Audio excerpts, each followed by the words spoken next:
नमस्कार। आज बात करेंगे एक ऐसे रहस्य की जो सच कहूँ तो समय और तर्क से बिल्कुल परे है। नाम है सोखा बाबा। और ये सिर्फ किसी संत का नाम नहीं है, नहीं, ये एक ऐसी चेतना की कहानी है ना, जिसके चारों तरफ बस अनसुलझे सवाल ही सवाल हैं।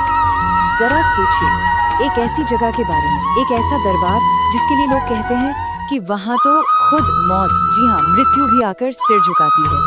और ये कोई सुनी सुनाई कहानी नहीं है, ये एक बहुत गहरा विश्वास है जो पीढ़ियों से लोगों के मन में बसा हुआ है। तो सवाल यही उठता है कि आखिर ये कैसे मुमकिन है?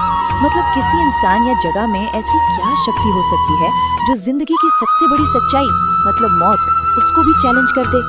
चलिए इसी रहस्य को समझने की कोशिश करते हैं आज। तो ठीक है, सबसे पहले उस दरबार के माहौल को ही समझते हैं। आखिर वहाँ ऐसा था क्या जो उसे बाकी सभी आध्यात्मिक जगहों से एकदम अलग बनाता था? देखिए, सोखा बाबा के दरबार की जो सबसे हैरान करने वाली बात थी ना, वो ये थी कि वहाँ ना तो कोई मंत्रों का शोर था, ना कोई चमत्कार दिखाए जा रहे थे, कुछ नहीं। वहाँ बस एक ही चीज थी और वो थी खामोशी। एक गहरी, भेदने वाली खामोशी। कोई तामझाम नहीं, कोई दिखावा नहीं, सिर्फ और सिर्फ सन्नाटे की ताकत। तो सवाल ये है कि फिर ये शक्ति, ये पावर आ कहाँ से रही थी? कौन थे सोखा बाबा? कोई देवता थे, कोई अवतार?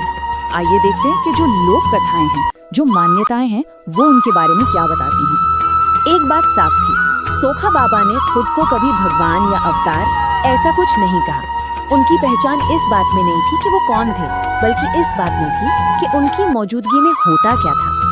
और वो एक अनुभव जो हर किसी को होता था, वो था अपने अंदर के डर का जड़ से खत्म हो जाना। हाँ, तो मान्यताओं के हिसाब से देखें तो सोखा बाबा में वीरभद्र चेतना जागृत थी। अब ये वीरभद्र चेतना क्या है? ये भगवान शिव के उस रूप की एनर्जी है जो उनके गुस्से से पैदा हुई थी और जिसे समय और मौत के नियमों से भी ऊपर माना जाता है। कहते हैं यही उनकी सारी शक्ति का सोर्स था। ओके, तो सवाल ये है कि ये चेतना काम कैसे करती थी? मतलब अगर कोई मंत्र नहीं, कोई पूजा पाठ नहीं, तो लोगों का डर खत्म कैसे हो रहा था? इसका जवाब उनके बड़े ही अनोखे तरीके में छिपा है। प्रोसेस जो था ना, वो एकदम सिंपल था। कोई इंसान कितना भी बड़ा दुख, बीमारी या मौत का डर लेकर क्यों ना आए, उसे बस बाबा के सामने आकर चुपचाप बैठ जाना होता था। कुछ मांगना नहीं है, कुछ कहना नहीं है, बस वहाँ मौजूद रहना है।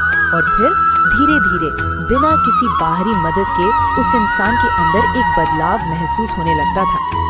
और ये जो खामोशी थी ना, ये कोई खालीपन नहीं था, ये एक एक्टिव पावर थी। एक ऐसी एनर्जी जो बिना एक शब्द बोले इंसान के अंदर सालों से जमे हुए डर के पहाड़ को तोड़कर रख देती थी। इस पूरे प्रोसेस के सेंटर में डर और मौत के कनेक्शन को लेकर एक बहुत ही गहरी फिलॉसफी थी। सोखा बाबा का पूरा दर्शन बस इसी एक रहस्य पर टिका हुआ था। वो कहते थे कि मौत कोई बाहर बैठा दुश्मन नहीं है जो हमारा इंतजार कर रहा हो, नहीं, असल में तो वो हमारे अपने ही डर के अंदर छुपी हुई है। ये एक बहुत ही रेवोल्यूशनरी आइडिया है ना। और ये लाइन देखिए, ये उनकी पूरी फिलॉसफी का निचोड़ है। डर गया तो वो आई, डर मिटा तो वो झुक गई। मतलब साफ है, अगर कोई डर गया तो समझो उसने मौत को बुला लिया। लेकिन अगर किसी ने अपने अंदर से डर को ही मिटा दिया तो वही मौत उसके सामने झुक जाती है।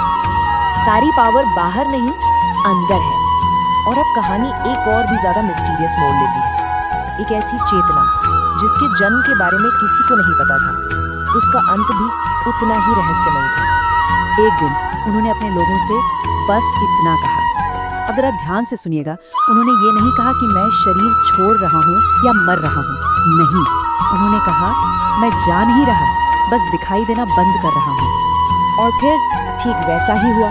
सबके देखते ही देखते वो बस गायब हो गए, जैसे हवा में घुल गए हों। कोई निशान नहीं, कोई सुराख नहीं। आज तक सोखा बाबा का ना तो कोई अंत किसी को पता है और ना ही उनकी कोई समाधि कहीं मिली है। उनका जो फिजिकल एग्जिस्टेंस था वो बस एक क्वेश्चन मार्क बनकर रह गया। और इसी बात ने उनके अलौकिक होने की कहानी को और भी पक्का कर दिया। तो क्या सोखा बाबा के गायब होने के साथ ही उनकी वो एनर्जी भी खत्म हो गई, या उनकी लेगेसी आज भी जिंदा है? वेल, जो लोग आज भी उस जगह पर जाते हैं ना, उनका एक्सपीरियंस तो कुछ और ही कहानी बताता है। लोग कहते हैं कि आज भी जो कोई उस दरबार में जाकर बैठता है ना, उसे एक अजीब सी शांति महसूस होती है, एक हल्कापन और एक ऐसा एहसास कि जैसे यहाँ वक्त और मौत की पहुंच भी बहुत लिमिटेड है, जैसे वो शक्ति, वो चेतना आज भी वही मौजूद हो। और शायद यही इस पूरे रहस्य का निचोड़ है कि सोखा बाबा कोई एक इंसान या एक शरीर नहीं थे, बल्कि वो खुद शिव की वो निडर चेतना थे, जो शायद बस इसीलिए आई थी ताकि इंसान को उसके सबसे बड़े दुश्मन यानी उसके अपने डर से आजाद करा सके। तो सोखा बाबा की ये पूरी कहानी हमें इसी एक सवाल पर लाके खड़ा कर देती है कि क्या मौत पर जीत हासिल करने का रास्ता किसी चमत्कार से नहीं, बल्कि अपने ही अंदर के डर को जीतने से गुजरता है? इस सवाल पर सोचिएगा जरूर।